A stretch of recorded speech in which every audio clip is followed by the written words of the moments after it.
दरवेश साहब वो देखें, लिखते हैं आखे नौशा कादरी तू सुन सचियारा, जी जी, क्या मन्ने पियूदा सो पुत्र प्यारा। जो बेटा बाप की बात मानता है वही प्यारा लगता है। और फिर शरा जहाज रसूल दा चढ़िया सो तरिया, क्या बात, मन्ने शरा मुहम्मदी जिन कलमा पढ़िया। कमाल है जी। और गैर शरा जो पीर है सो पीर न कहिए, सुभान गैर शरा फकीर थी हिक पलक न बइये। यानी जो गैर शरा है उसके पास तो एक लम्हे के लिए भी नहीं बैठा। बेशक। और ये जो तसव्वुर है कि जी वो शरा जो है ये तो कोई जरूरत ही नहीं इसकी किसी तसव्वुफ के सिलसिले में। बिस्मिल्लाहिर्रहमानिर्रहीम। आपकी जब विलादत बासादत होती है, हाँ।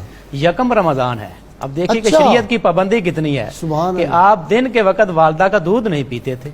अच्छा, आपने तो पहले दिन से ही शरीयत पर अमल करके दिखाया सुभान अल्लाह। कि एक एक लम्हा आपका शरीयत की रोशनी में गुजरता। इसी तरह आप मादरजाद वली अल्लाह है, ये आपकी एक खसूसियत है कि आप बचपन से ही आप मादरजाद वली अल्लाह हैं। क्योंकि वलायत वहबी जिसे कहते हैं, एक कसबी वलादत होती है, विलायत होती है, एक ये वहबी है। तो आपकी विलादत जब हुई है उस वक्त से शरीयत की पाबंदी है। फिर आपका जैसे मोहतरम डॉक्टर मोइन निजामी साहब फरमा रहे थे कि बचपन से ही अल्लाह की तरफ लगाव था, रुझान था। जब आप थोड़े से आपकी उम्र होती है तो आपका इल्म की तरफ रुझान होता है। ठीक, इल्म के लिए आप सबसे पहले अपने वालिद माजिद से इल्म हासिल करते हैं।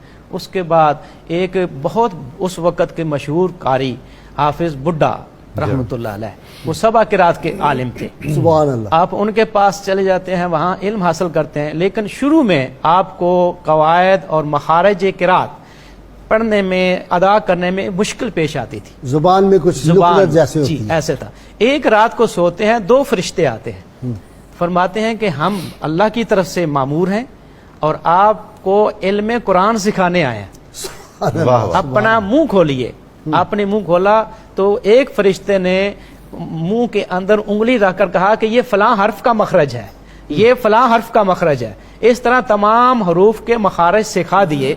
जब सुबह हुई अपने उस्ताद मोहतरम के पास गए, उन्होंने किरात पढ़ाना शुरू की, आपने अल्फाज की अदायगी की तो हाफिज बुड्ढा रहमतुल्लाह हैरान रह गए कि उस तरह वो भी अदायगी नहीं कर सकते थे जिस तरह नौशा पाक कर रहे थे। वाह वाह वाह। और वो सारे उलूम, इसका असर ये हुआ कि वो सारे बातनी और ज़हरी उलूम फरिश्तों की बरकत से आपके अंदर अल्लाह पाक ने वदीयत कर दी। आप ज़हरी उलूम के भी, उनके असूल के भी, उनके फरूक के भी माहिर हो गए।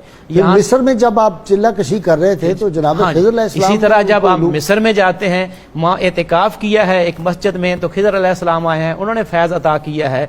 तो बातनी तौर पर आप पर सारे उलूम के खजाने खोल दिए जाते हैं। तो शुरू से इल्म और अमल, आप फरमाते कि मैंने जितना इल्म हासिल किया है उसको, वो सारे के सारे को मैंने अपने हाल में डाल लिया। ये बहुत मुश्किल काम है कि इल्म के मुताबिक अमल कर लेना। ये नौशा पाक रहमतुल्लाह अलैह का एक यानी शरीयत का इल्म आपका हाल बन जाए, हाल बन गया। ये बहुत मुश्किल काम कि वो आपका हाल बन गया। इसलिए आप जो चहार बहार किताब है उसके अंदर आपने 4 हिस्से उसके किए हैं। पहला हिस्सा ही शरीयत पर मुश्तमिल है, शरीयत है, दूसरा तरीकत पर है, तीसरा हकीकत पर है और चौथा मार्फत पर है।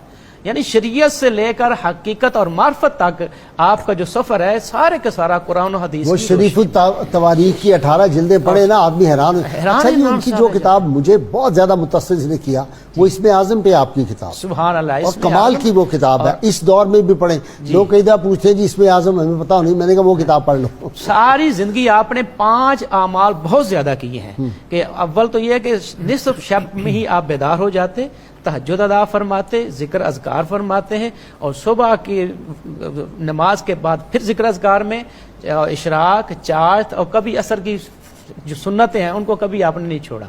और इसके साथ साथ कुरान पाक की तिलावत बुलंद आवाज से फरमाते, मानी के साथ, गौर व फिक्र के साथ, सुभान अल्लाह, और दुरूद शरीफ की कसरत फरमाते, और सबसे अहम चीज के कलमा तैयबा का विर्द वजीफा आप बुलंद आवाज से करते। अब भी नशाई सिलसिले में बहुत ज्यादा है, आप लोग भी रात रात पूरी लगाते हैं। आप फरमाते हैं कि कलमा तैयब शजरा आली, जड़ पाताल अर्शते डाली, साया कुल संसारे, कै कलमा यार प्यारे कै कलमा। अब देखिए कितने सादा से अल्फाज हैं, लेकिन ये सूरह इब्राहिम की आयत नंबर 24, अच्छा आयत नंबर 24 है। और देखिए कि गाजी साहब इत्तेफाक के कलमा तैयबा के हरफ भी 24 हैं, اس سے یہ پتہ چلتا ہے کہ جب تک ایک انسان مکمل کلمہ نہیں پڑھتا لا الہ الا اللہ محمد رسول اللہ، اس کا ایمان مکمل نہیں ہوتا۔ تبھی ہم جب نعرہ لگواتے ہیں نا روز، تو میں کہتا ہوں پاکستان کا مطلب کیا؟ لا الہ الا اللہ محمد رسول اللہ۔ اسے کہتے ہیں صوفیہ کہ توحید ایک ابلیسی توحید ہے، ایک رسولی توحید ہے۔ اچھا، اب ابلیس جو ہے وہ بھی لا الہ الا اللہ کو مانتا ہے، لیکن اس توحید، کیسی بات کی آپ نے۔ ہاں جی، اس توحید پر اللہ کو اعتبار